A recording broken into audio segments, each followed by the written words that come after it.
नमस्कार, अपरू उत्तराखंड देख रहे हैं आप। मैं हूं आपके साथ नेहा। मुख्यमंत्री पुष्कर सिंह धामी ने देहरादून में आयोजित एक कार्यक्रम में कुल 530 चयनित अभ्यर्थियों को नियुक्ति पत्र बांटे हैं।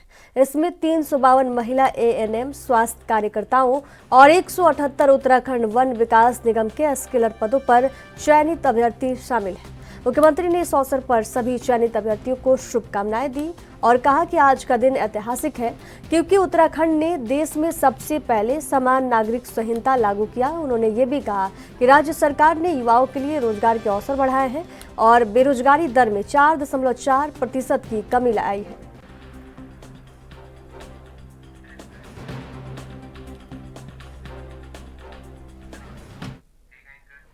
उत्तराखंड में समान नागरिक संहिता लागू हो गया है। मुख्यमंत्री पुष्कर सिंह धामी ने मुख्य सेवक सदन में यूसीसी पोर्टल और नियमावली का कल लोकार्पण किया था। वहीं इसकी अधिसूचना भी जारी हो गई है।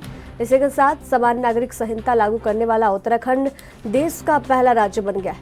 आपको बता दें, ऐसा करने के बाद 2.5 साल की तैयारियों के बाद उत्तराखंड ने यह इतिहास रचा है।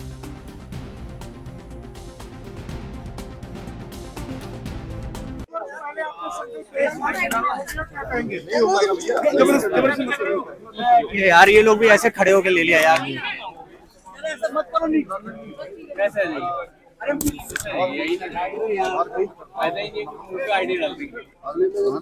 लो भाई नीचे करो, नीचे करो, ये लो। हमने संकल्प किया, हमारे संकल्प आज पूरा हो रहा है। वायदा उत्तराखंड की जनता के साथ हमने किया था, वो वायदा हमारा आज पूरा हुआ। और जो देवभूमि उत्तराखंड की जनता ने हमें आशा के साथ विश्वास के साथ सरकार ने लाकर अपना आशीर्वाद दिया था, हमने उसी आशा अनुरूप इस काम को करा है।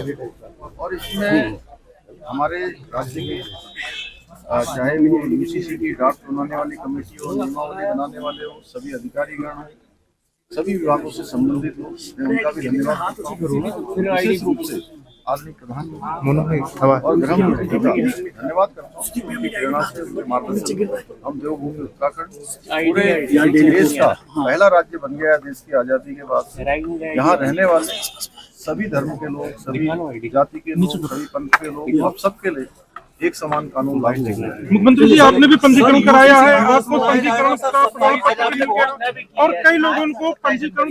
और जो देवभूमि उत्तराखंड की जनता ने जिस काम के लिए हमको सरकार में वो लेकर आए, हमें आशीर्वाद दिया और आज के दिन लागू हो रहा है, इसलिए इसको समान नागरिक संहिता प्रत्येक वर्ष मनाया जाएगा। ठीक है सर। आसान रास्ता भी है यार, इसमें पोर्टल भी बनाया गया है और इसकी शुरुआत आगे चल के छोड़ दो और आसान छोड़ दो, उसको निरंतरता से आगे बढ़ाते रहेंगे, आगे वो काम करते रहेंगे। उत्तराखंड में अब यूनिफॉर्म सिविल कोड लागू हो चुका है। इस अवसर पर विधानसभा अध्यक्ष रितु खंडूनी भूसी ने खुशी जाहिर करते हुए कहा कि पूरे देश में उत्तराखंड पहला राज्य है जिसने यूसीसी लागू किया है। कोटद्वार में एक कार्यक्रम के दौरान उन्होंने मुख्यमंत्री को इस ऐतिहासिक कदम के लिए बधाई दी और इसे राज्य के विकास में एक महत्वपूर्ण कदम बताया।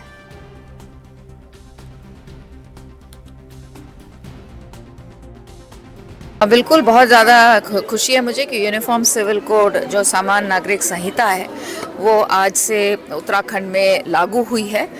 स्वतंत्रता के बाद हम पहला प्रदेश हैं, छोटा सा प्रदेश है और हमने ये बहुत ही ज़बरदस्त निर्णय लिया है। मैं बधाई देती हूँ अपने आदरणीय मुख्यमंत्री जी को कि उन्होंने इस तरह का कदम उठाया और यूसीसी आज से पूरे उत्तराखंड में लागू हुआ। उत्तराखंड के लिए सोमवार 27 जनवरी का दिन ऐतिहासिक रहा। धामी सरकार ने उत्तराखंड को यूसीसी लागू करने वाला देश का पहला राज्य बना दिया है, जिसके बाद सियासी गलियारों में हलचल तेज हो गई है। दरअसल कल सीएम धामी ने यूसीसी की नियमावली और पोर्टल लॉन्च करने के बाद पहला रजिस्ट्रेशन भी किया, जिस पर कांग्रेस के प्रदेश अध्यक्ष करण माहरा ने निशाना साधा है। कहा कि यूसीसी लागू करने के कदम की आलोचना की। उन्होंने कहा कि यूसीसी केंद्र और आरएसएस का एजेंडा है।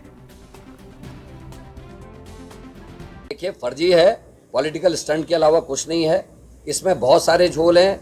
जो हमारी अनुच्छेद 44 है संविधान का, उसके विपरीत है और ये सुप्रीम कोर्ट में जुडिशियल जिस दिन इसकी दोबारा से इसकी रिव्यू होगा, ये कहीं नहीं टिकता है। दूसरा, इसकी कई धाराएं बड़ी खराब है। इसमें धारा 1 है जिसमें विवाह विच्छेद की बातें कही है, उसकी धारा 40 में जिसमें विवाह विच्छेद के लिए कहा गया है, जो कंफ्यूजिंग है कि वाद एक ही जगह आ जाएगा। जब अगर महिला ने वाद उत्तराखंड में कर रखा है और पुरुष ने वाद दूसरे स्टेट में कर रखा, तो कैसे एक ही जगह लाया जा सकता है? ये कंफ्यूजिंग है और ये बिल्कुल मान्य नहीं है। दूसरा, इनकी जो नंबर 3 की जो इनका वो है, भाग 3 है, उसमें जो सहवासी संबंध शब्द का इस्तेमाल किया गया है वो घोर आपत्तिजनक है। 379 से लेकर 389 तक 12 उपधाराएं ऐसी हैं जो घोर आपत्तिजनक है। आप क्या चाह रहे हैं कि किसी की बेटी, किसी की बहन बिना शादी के किसी के संग रह जाए? मेरा देश भारत और मेरे उत्तराखंड की संस्कृति इसकी इजाज़त नहीं देती। कोई परिवार अपनी बिटिया को बिना शादी के किसी से सहवास करने की इजाज़त नहीं देता और इन्होंने इसको लीगल किया है, जिसकी हम घोर निंदा करते हैं। इसमें एक और धारा है जिसमें ये कहा गया है कि 1 वर्ष का उसका यहाँ जीवन यापन होना चाहिए। कोई किराएदार बन के भी रह सकता है, कुछ बिजनेस करने के बहाने से रह सकता है, मतलब हमारी माँ बहनों के संग रहेगा, बिना शादी के संबंध बनाएगा और जब मर्जी आएगा कुछ संपत्ति और पैसा देके छोड़ के चले जाएगा। ये स्वीकार नहीं है और सरकारी कर्मचारियों के लिए वो भी बाध्यता नहीं है। अगर कोई कर्मचारी यहाँ ट्रांसफर हो गया आता है, वो दूसरे दिन ही से किसी के संग रहना शुरू कर सकता है, सहवास कर सकता है। यह हमको कतई स्वीकार नहीं है। भारतीय जनता पार्टी की सरकार को इसको स्पष्ट करना चाहिए और मैं कांग्रेस पार्टी के संग मिलके इस मामले को लेकर, खासकर 3 नंबर का जो मामला है, भाग 3 जो है, इसको लेकर पूरे प्रदेश में हम लोगों से मिलेंगे, माता बहनों से मिलेंगे, माँ बाप से मिलेंगे, परिवारों से मिलकर इसमें चर्चा करेंगे कि बीजेपी ने जो हमारे संग किया है, हम क्या इसको स्वीकार करते हैं। जो खबरें हम पटाया और बैंकॉक से सुनते थे कि वहाँ ये सब होता है, वो हम उत्तराखंड में नहीं होने देंगे। आप हमारी माँ बेटियों बहनों की इज्जत के संग नहीं खेल सकते। तो क्या आपको लगता है कि उत्तराखंड एक यहाँ रुकेंगे एक छोटे से ब्रेक के लिए, जल्द हाजिर होंगे। देखते रहिए ANP न्यूज़।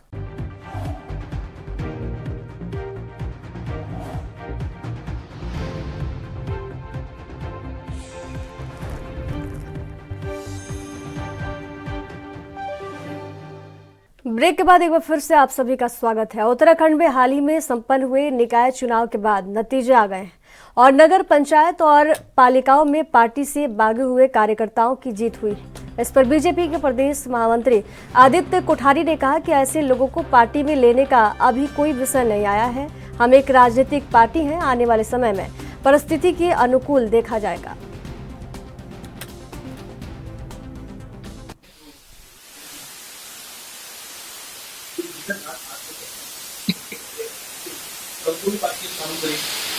अभी इस विषय पर कोई विचार नहीं हुआ है और हम एक राजनीतिक दल हैं।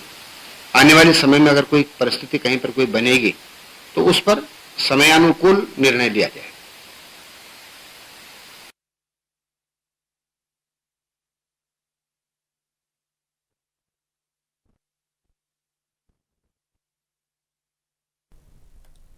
खानपुर विधायक उमेश कुमार के कैंप ऑफिस पर फायरिंग करने के मामले में सख्त एक्शन लिया गया है। हरिद्वार के डीएम करमेंद्र सिंह ने पूर्व विधायक प्रणव सिंह चैंपियन, उनकी पत्नी देवयानी सिंह और उनके पुत्र दिव्य प्रताप सिंह के हथियारों के 9 लाइसेंस निरस्त कर दिए हैं और उन्हें कारण बताओ नोटिस जारी किया। 26 जनवरी को चैंपियन ने अपने समर्थकों के साथ विधायक उमेश कुमार के कार्यालय पर फायरिंग की और मारपीट भी की, जिसके बाद उन्हें देहरादून से गिरफ्तार कर जेल भेजा गया है। पुलिस ने 4 लग्जरी गाड़ियों को भी जब्त किया है। नहीं, जो कल घटना हुई थी 26 जनवरी को पूर्व विधायक कुंवर प्रणव सिंह चैंपियन के ने फायरिंग वगैरह की थी, तो उसमें पुलिस रिपोर्ट प्राप्त हुई थी। पुलिस अधीक्षक की शस्त्र लाइसेंस निरस्त करने के लिए, तो उसमें वाद दर्ज कर लिया गया है न्यायालय में 17 आर्म्स एक्ट में, और उनका, उनकी पत्नी का, उनके बेटे का कुल 9 शस्त्र हैं, जिनको फिलहाल निलंबित कर दिया गया है और उनको कारणवता नोटिस जारी किया गया। इनके अलावा सर और भी निश्चित तौर पे और भी जांच की जा रही है। अगर ऐसे प्रकरण और भी मिलेंगे तो उन पर भी समान कार्रवाई की जाएगी। आज दोनों ही अभियुक्तों को, जो इनके ऊपर जो अभियोग पंजीकृत थे, माननीय न्यायालय में सीजेएम कोर्ट में पेश किया गया, जिसमें कुंवर प्रणव चैंपियन को आज 14 दिन की रिमांड पे भेजा गया है। उमेश शर्मा के अगेंस्ट जो केस था उसमें न्यायालय ने प्रॉपर ग्राउंड रिमांड में भेजने के नहीं पाए, इसलिए उन्हें बेल दी गई है और सशर्त उनको ये बेल इस शर्त पर दी गई है कि वो विवेचना में सहायता करेंगे। ऋषिकेश रेलवे स्टेशन से गौरा देवी चौक जाने वाली सड़क पर बड़े बड़े गड्ढे हो गए हैं। इन बड़े बड़े गड्ढों की वजह से वाहनों का सड़क पर चलना मुश्किल हो गया है। धीमी गति होने की वजह से सड़क पर जाम भी लग रहा है। ठेले रेहड़ी वाले भी बड़ी मुश्किल से सड़क पर ठेले रेहड़ी चला रहे हैं। कई बार सड़क दुर्घटना भी इस मार्ग पर हो चुकी है। सड़क से गुजरने वाले लोगों ने बताया कि ऋषिकेश रेलवे स्टेशन से गौरा देवी चौक जाने वाली सड़क बदहाल स्थिति में है। कई महीनों से सड़क पर बड़े बड़े गड्ढे बने हुए हैं जिन पर वाहन चलना मुश्किल है। वाहन धीरे धीरे चलने से जाम लग रहा है। सड़क दुर्घटना की भी स्थिति बन गई। स्थिति बहुत खराब है बाबूजी। लोग उठने को उठ जा रहे हैं चुनाव में, लेकिन रोड कोई बना नहीं रहा है। बहुत समस्या पड़ रही है आने जाने को। इतना गड्ढा है, माल गिरता पड़ता जाता है। ना ढंग से चलाएं तो ठेली का टायर टूट टाट जाए, बैठ जाए टायर। इसलिए बहुत समस्या पड़ रही है आने जाने में। ये यहाँ से 1-1.5 साल हो गया बाबूजी, 1.5-2 साल होने वाला है इस रोड को। बना रहे हैं, बिगड़ जा रहा है, बना रहे हैं, बिगड़ जा रहा है। अब इस पे कोई ध्यान ही नहीं दे रहा इस रोड पे। जान माल का खतरा, जान माल का तो है ही बाबूजी। कितनी बार गाड़ी वाले ठोक जाते हैं, बोलते हैं तो लड़ाई करने लग जाते हैं। ये बात है, बस क्या करें। रोड टूटी पड़ी है, बरसात में निकल नहीं सकते। अभी भी जो है खड्डे हो रखे हैं, गाड़ियों के जो है टायर पंचर हो जाते हैं, कमानी टूट जाती हैं। इतनी परेशानी है कि निकलना मुश्किल हो रहा है। जान माल का नुकसान हो रहा है। हमारी कमानी टूट जाती है, एक्सल टूट जाता है, अच्छा ख़राब हो जाती है। गाड़ी खींच करके ले जाना पड़ता है। बहुत परेशानी है हम लोगों को। सवारियों को किस प्रकार की दिक्कत होती है? सवारी को दिक्कत होती है। सवारी को जो है गाड़ी उछलती है तो उनके सर लग जाते हैं। एक गाड़ी सवारी का अभी जो है 3 दिन पहले सर लग गया, उसका सर फट गया ऊपर से। हमारे पे गुस्सा करके वो। सर इस रोड की स्थिति बहुत बुरी है। पेशेंट को लेके जाते हैं तो बहुत चिल्लाते हैं। इतने गड्ढे हैं कि हम लोगों को भी बड़ा अफसोस होता है पेशेंट को ले जाते हुए। अच्छा, कोई डिलीवरी वाला पेशेंट आवाज उठाई? अभी सर अभी तक तो हमने किसी को कुछ कहा नहीं, ना कैसे ऐसे कभी हमको कोई बंदा मिला कि हमारे से कोई पूछे। अपने उत्तराखंड के खबरों के सफर में दीजिए जाने की इजाजत। देखते रहिए एनबी न्यूज। नमस्कार।